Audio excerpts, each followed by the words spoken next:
Gente de opinión, un espacio de un diálogo franco y directo, con toda la actualidad regional y con interesantes invitados.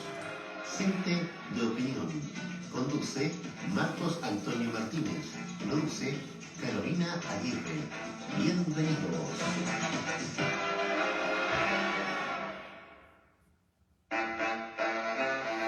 Club de Campo Pircas de Huilquío. Está enclavada en la precordillera de Rengo, en la localidad de Cerrillo. Está situada a 11 kilómetros de la carretera 5 Sur.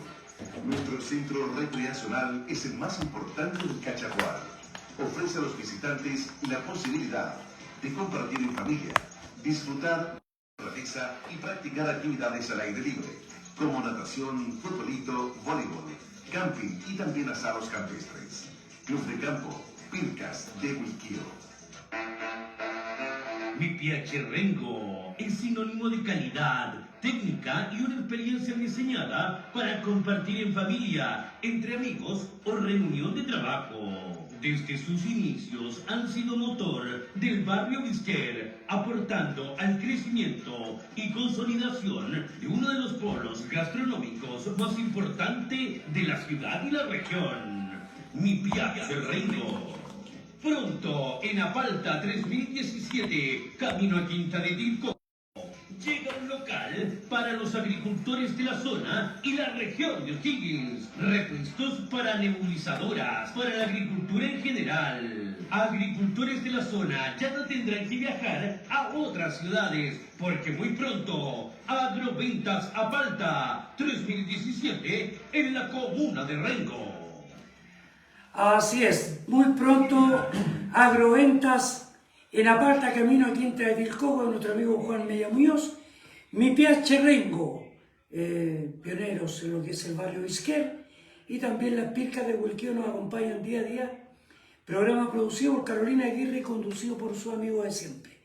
Hoy tenemos un invitado que fue más anunciado que la visita de Cas a Rengo, porque mucha gente no supo que vino Cas.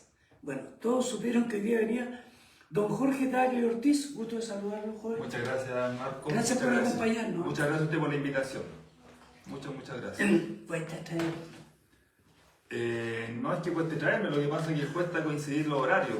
Si además pasáis un juicio, estuviste bien. Sí, hemos tenido ahí harto juicio y generalmente nosotros en la municipalidad tenemos horario de colación de 2 a 3, pero yo jamás salgo a las 2. Entonces, no me gusta llegar atrasado, usted es testigo y ya llegué 10 minutitos antes porque hoy día me organicé bien, coordiné todo, pero es más por eso. No es que cuando andas solo anda mejor que andar mal acompañado.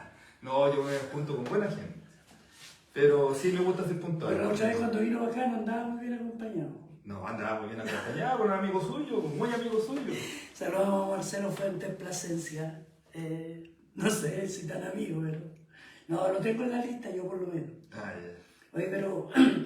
Entramos un poco en materia. Bueno, la última vez que tuvimos la oportunidad de conversar acá en el programa, Jorge Tagle nos dijo que hablamos sobre los sumarios por los viajes al extranjero y todo, y Jorge nos decía que no se podían apurar los sumarios porque estábamos en época eleccionaria, o 3 meses antes de la elección, Sí. o 3 meses después, algo así era, Sí.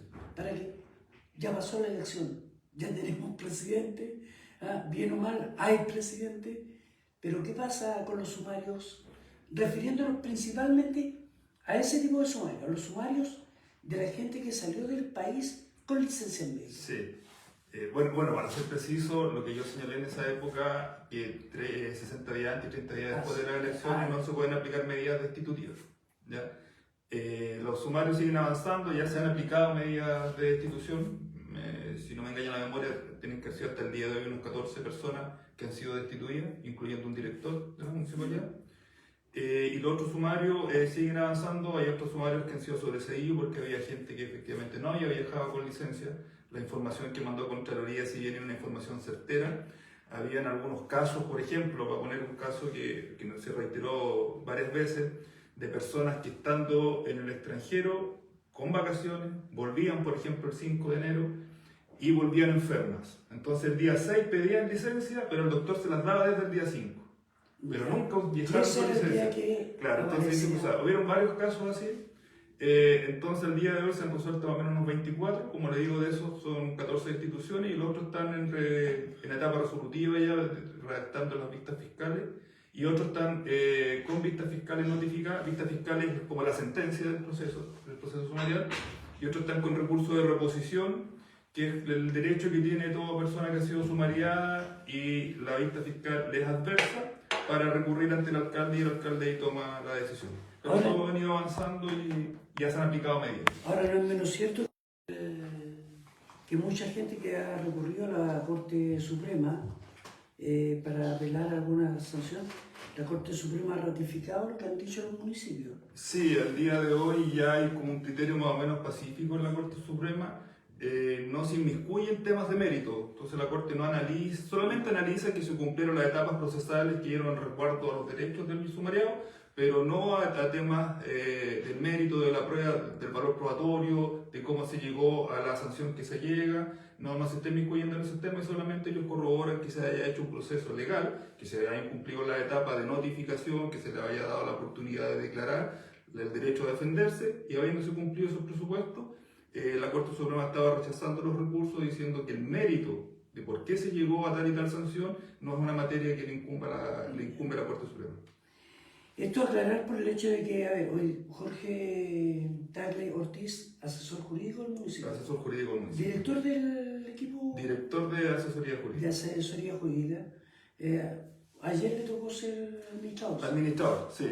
Ayer nosotros tenemos ahí un orden de subrogancia, cuando no está el alcalde, el administrador el que asume como alcalde, si no está el administrador asumo yo como administrador, y si no está ninguno de los dos, me ha tocado en alguna ocasión asumir a mí como alcalde con un orden de subrogancia que está establecido porque el municipio tiene que seguir funcionando. Ese es el escalafón. Esté quien no esté, sí, al día de hoy es así. El día de ayer me tocó a mí estar como administrador en el consejo que se celebró en Rosario, porque a Patricio le tocó estar en un juicio en Santiago a propósito de los trabajadores que estuvieron con esta empresa que estuvo construyendo los Naranjitos, que como una empresa que desapareció. ¿Quién demanda, los trabajadores o la empresa? Los trabajadores demandaron a la empresa y al municipio como obligado subsidiario.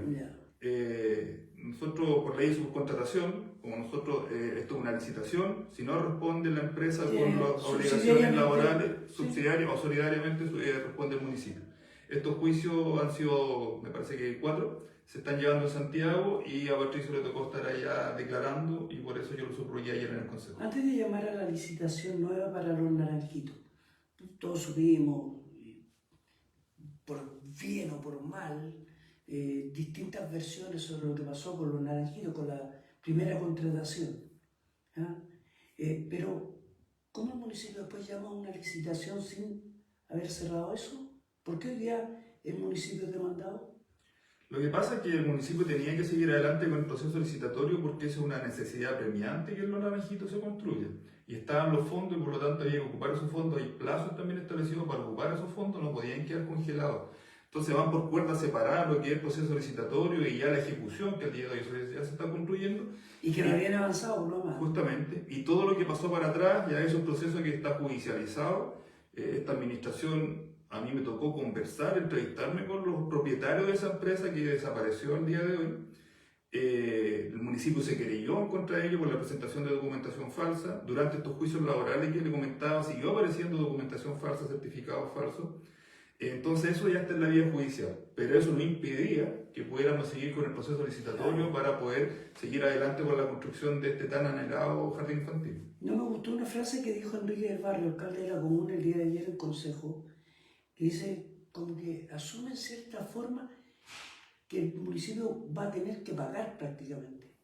Lo que pasa es que él lo dice desde un punto de vista probabilístico. Los juicios laborales en Chile el 97% los pierde el empleador. Y aquí cuando uno, generalmente me toca a mí exponerle al alcalde, al consejo, a los concejales, uno les pone la realidad del juicio y le dice más o menos cómo va a terminar esto. Eso es un juicio probabilístico, como le digo, muchas veces puede que no se dé así, pero la tendencia, las probabilidades, cómo han fallado los tribunales anteriormente, eso uno se lo explica. Y en estos juicios se dan todas las circunstancias. Efectivamente, eso es innegable que había un contrato, una subcontratación, que nosotros éramos la entidad que había licitado eso, ellos prestaron sus servicios, no se les pagaron cotizaciones, Y ante eso es una realidad que no podemos dar la espalda. En virtud de esos antecedentes es que el alcalde emite ese juicio. O sea, estar un poco preparado para lo que se viene. Lo que pasa es que uno tiene que contestar, uno tiene que defender al municipio, pero eso no quita que sea realista uno y entregue los antecedentes objetivos. Por eso lo pregunto, Jorge, porque bueno, el alcalde cuando jura, lo primero que dentro de su juramento está cuidar y velar por los recursos públicos, Sí, por sí. los recursos del municipio, de la comuna. Entonces cuando uno ve como que, lo decían ayer, esto muy coloquialmente, oye, como que ya dieron la oreja. ¿Ah? O sea, ya dijeron, no, hay que pagar. No, lo que dijo probablemente se tenga que pagar. Y si uno, como le decía, en cualquier juicio laboral, es muy probable que el empleador tenga que pagar. Más viendo los antecedentes que hay para atrás en los temas laborales. La afirmación del alcalde no es más que una constatación de la realidad de los juicios laborales. Porque lo hemos conversado muchas veces y nosotros tuvimos hartos juicios laborales y por eso él está bien al tanto de cuáles son los criterios de los tribunales. Entonces, mejor no mentirse y estar preparado. Y tampoco no mentirle ni al consejo ni a la comunidad. No. Muchas veces se pueden generar frases como usted dice que no le gustaron, pero es la verdad y la comunidad tiene que saber la verdad. Por eso es importante que tú estés acá. O que venga alguien del municipio y aclare las dudas que tenemos. Si las dudas no son mías, son de la gente. No, sí se entiende, Sí. son dudas legítimas y bueno, y por eso estamos aquí. Volvemos al tema de las licencias médicas al extranjero. Porque yo tengo una señora, no voy a darle su nombre al aire, pero que fue llamada por la secretaria municipal, por Geraldine Montoya, ¿Ya? hace una semana o 2 semanas atrás, antes de que finalizara el mes de abril, y le dicen que de acuerdo al sumario y todo, ella ha sido acusada o condenada, destituida, y que por 5 años no puede usar funciones públicas o cumplir funciones Que públicas. inhabilitada, sí. Inhabilitada. Esa inhabilitación va para todos los que viajaron al extranjero con licencia médica y que se dé en esa situación y no en la situación que tú nos exponías. O sea, es entendible, para muchos va a ser engorroso entenderlo, para decir, no, se quiere favorecer, porque somos todos así. Pero la realidad es la realidad. O sea, si alguien está de vacaciones, llegó y se firmó. Lo digo, mi hijo mayor alguna vez viajó y llegaron aquí, llegaron pagados. Entonces, puede darse esa situación, ¿por qué no? Es algo muy normal. Pero para quienes sí salieron de vacaciones con licencia, como el caso de esta amiga, que ha sido castigada, digamos, por 5 años sin poder estar en el servicio público. ¿La sanción es para todos los mismos? Sí, mira, aquí voy a tratar de ser lo más claro posible. Las sanciones, cuando se constata una falta grave de la probidad, está tasada en la ley, la establece la ley, no la impone el alcalde, no la impone el fiscal, está en la ley y es obligación aplicarla. Incluso en algunos casos uno puede ponderar alguna atenuante, como por ejemplo que esta persona haya tenido una conducta intachable anteriormente, pero en estos casos, cuando hay una transgresión grave del principio de probidad, ni siquiera se pueden aplicar el atenuante. Y de todas aquellas personas que el fiscal arriba a la conclusión, y así también lo determina después el alcalde, de que viajó estando con licencia médica y transgredió un principio de probidad y se le aplique la sanción de destitución, va también a aparejar la sanción accesoria de inhabilidad por 5 años para ejercer cargos públicos. A todos. A todos. A todos. Ya. Los que tengan la sanción de destitución. Ya. O sea, el que salga condenado, digamos, por haber viajado al extranjero en esa condición, 5 años fuera del servicio. Que es lo mejor, o sea, perdónenme las amigas y amigos que les conozco que van a salir en esto, pero yo creo que es lo más justo. A ver, miren la situación, quiero que se entienda bien, es bastante ingrata en algunos casos, porque es justo sancionar a quien comete una infracción, eso sin lugar a dudas.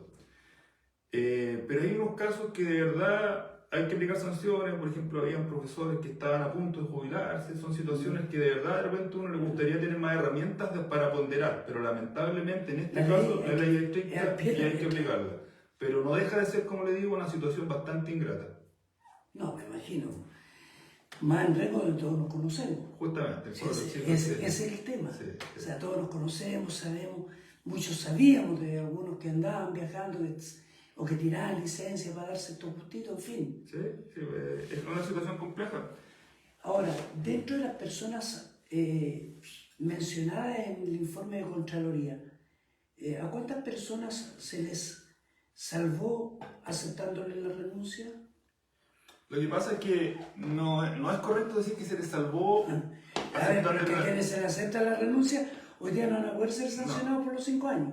No, eso no es así. Ah, ya, explíquemelo. Una persona siempre, y no solamente en el ámbito público, también privado, tiene el derecho a renunciar porque no existe la esclavitud. Si no se pudiera aceptar la renuncia, él tendría que seguir trabajando obligado y eso no existe. Cuando hay un sumario activo contra una persona y esa persona renuncia, el alcalde legalmente solamente puede retener esa renuncia 30 días, o sea, puede posponer la aceptación de la renuncia, porque como le digo, no puede obligar a una persona a trabajar, pero el sumario sigue. Ya, pero por 30 días. ¿Y si en esos 30 días no se formulan cargos?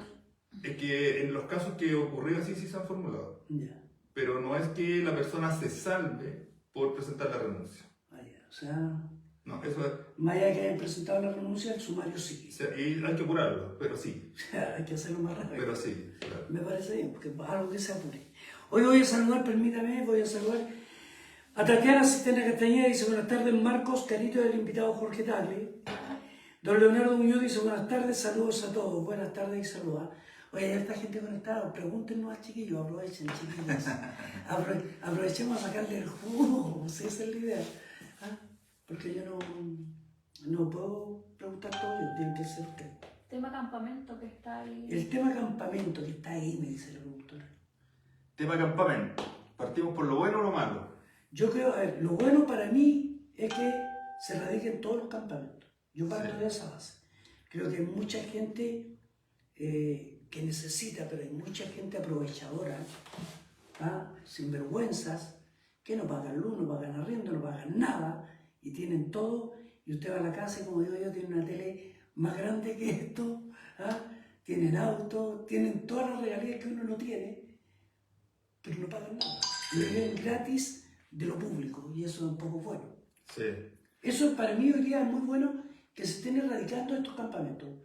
Bueno, el tema campamento, y para no entrar, quiero partir primero señalando lo que estaba más candente en las redes fue el tema de los animalitos. Sí. Para nosotros es importante, antes de felicitarnos, porque este fue un proceso exitoso, también reconocer aquellas variables que no se ponderaron adecuadamente y que ya se están mejorando y que se van a tener más en consideración para el futuro. Absolutamente, absolutamente. El alcalde ayer fue claro y categórico en el consejo. Y aquí fueron, no es que no se hubieran tenido en consideración, aquí estuvieron la veterinaria desde las 6 de la mañana trabajando junto con carabineros y también algunos bomberos después de la tarde. Aquí el proceder, el primero entraba la gente de carabineros del COP a cada una de estas habitaciones a verificar que no hubiera personas. Una vez que carabineros verificaba que no habían personas, entraba gente de seguridad pública. Entiéndase que el COPE son los amigos de orden público. Justamente, los carabineros que andaban más revestidos. Los ninjas, Claro. En caso que hubieran habido problemas, era la primera línea ahí de contención. Entonces, y después entraba gente de la veterinaria a verificar, nuevamente, estamos hablando de una tercera verificación en cada una de estas construcciones a ver que no eran animalitos, y en ese intertanto se fueron recolectando todos los animalitos, perritos y gatitos que se fueron encontrando durante el día, se atendían ahí mismo, y se instaló un toldo, una camioneta de la veterinaria con todos los insumos para ir atendiéndolos. Después se fueron entregando, me parece que a varias familias que lo fueron pidiendo en adopción. Y esto así fue transcurriendo el día, el desalojo, con el pasar del día, con el ruido de la maquinaria, con los derrumbes. Después, uno a las 5 de la tarde ya no se veían animalitos, no se veían perritos. A las 6 ya después se retiró el COP, ya no quedaba gente, se había demolido ya al 100% del campamento.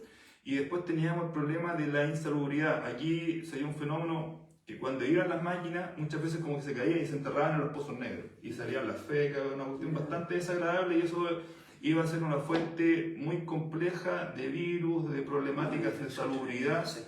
Entonces por eso se conversó con otras instituciones y se adoptó la decisión de ir haciendo un foco de fuego, que esto fue una especie de consenso. En su momento se le descontroló, mire, bueno, ahí también vamos a llegar a ese tiempo, pero no fue tan así tampoco. Entonces, al centro se acumuló el material que iba quedando y a esa hora, a mí me tocó estar hasta como las 12, había carabineros, estaba bombero, estaba gente del ADAO y no había absolutamente ningún animalito y eso yo puedo dar fe. Y esa es una de las exageraciones y mentiras que se ha dicho en... Se han mostrado animalitos quemados. Sí, un gatito que si usted lo ve son las patitas, porque seguramente después cuando volvieron puede ver que se quemaba con alguna lata.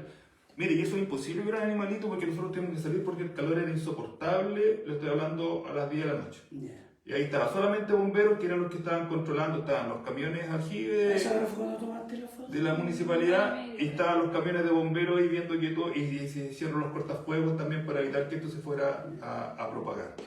Entonces, lo que no fue bien considerado, y eso es un error que se reconoce y que para los próximos desalojos que se vienen ya se tiene planificado cómo se va a hacer, fue que estos animalitos volvieran, y no solamente que volvieran estos animalitos, sino que por los desechos que habían, por los olores que habían, esto también tiene que haber llamado a muchos otros animalitos que andaban sueltos por otro lado. En el sector, digamos. Se encontró también, a mí antes de ayer fui con la gente de la veterinaria, andaba una perrita en celo, que eso también llamaba incluso a animalitos de ahí de los vecinos. Pero efectivamente eso fue una variable que no se ponderó adecuadamente, que fue la vuelta de los perritos. Y eso es algo que se reconoce. La mascota vuelve a su redil, Claro. A su nicho. Sí. Lo que pasa es que aquí también se tenía previsto que el día sábado, al otro día, el día feriado, siguieran trabajando las maquinarias y eso no fue posible. Entonces, al no seguir trabajando las maquinarias, eso quedó tranquilo y volvieron. Así que, pero eso, como le digo, es algo que se reconoce. ¿Se continúa con el proceso de erradicación? Absolutamente, absolutamente, sí. Acá hay una voluntad decidida del alcalde de que Rengo se convierta en una ciudad, una comuna absolutamente hostil a estas tomas ilegales, que lo que hacen en el fondo es perjudicar de forma muy profunda la calidad de vida de los vecinos. Habiendo explicado esto a los animalitos, quiero ir a la parte también buena, que fue el proceso exitoso de desalojo. Nosotros estamos muy contentos salvando, repito, este tema de los animalitos. ¿Un desalojo o un traslado? No, a ver, lo que pasa es que esto se viene planificando hace más de un año. Ya a nosotros nos tocó golpear hartas puertas para poder llegar a este día. Acá nosotros, a diferencia de todos los otros desalojos, esto no se hizo por resolución judicial, se hizo por decreto alcaldicio. Tenemos que ser el único desalojo que se ha hecho de esa forma, porque nosotros en su momento nadie quería asumir la responsabilidad para hacer este desalojo. No, el momento que se hizo alguna vez por vía judicial se quiso hacer, presentaron un recurso de amparo. Y todo Justamente se paralizó. Nosotros a través de herramientas de la ley de la misma construcción que permiten al alcalde ordenar la demolición de todas aquellas construcciones precarias y que no se hayan construido bajo la normativa vigente, a través de esa herramienta nosotros empezamos ahí a pedir ayuda de carabineros, ahora de la delegación, que tengo la gracia de la delegada que se portó un 7 con nosotros. Pero fue un camino largo y todo eso fue un camino de planificación, y dentro de toda esa planificación